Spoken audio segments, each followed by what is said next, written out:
Hi, and welcome to this week's episode of Release Notes. Today we're going to go through some updates on context, status reports, workflows, complete, plan, and BIM.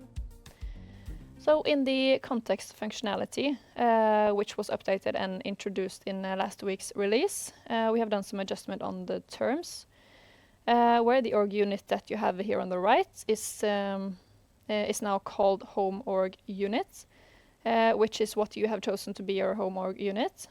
And you have the context here to the left, which is what we filter and limit the data to.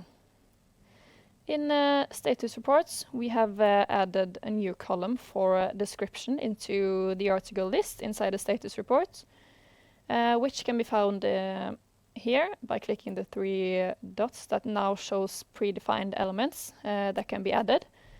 And here in the article list, in the dialog box, you can find the column for description. And also you can find this column for description in the same dialog box in the URL column into dashboard setup in the elements section. And input to the description column can be added in the Omega 365 setup by going to the app for status reporting elements under complete, and you can add here.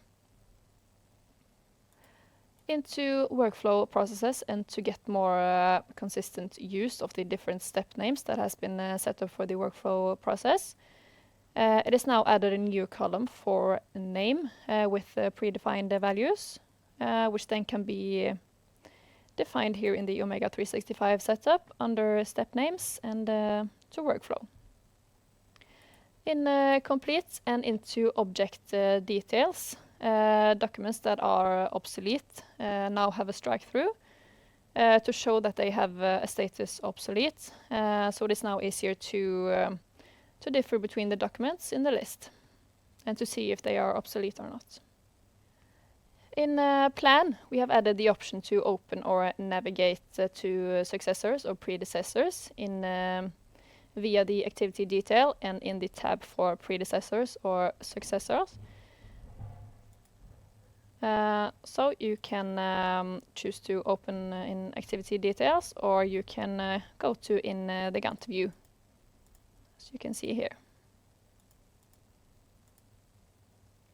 So if you have a larger plan with many activities, it is now easier and it gives a better overview when navigating to another one. In BIM, categories can now be created in the BIM setup by clicking on the settings icon here on the top left and in view profile categories. So in the BIM viewer, you can assign a category to already existing view files, or you can create a new one.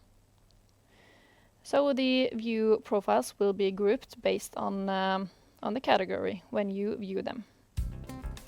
So that was it for this week's release notes. Thank you for watching.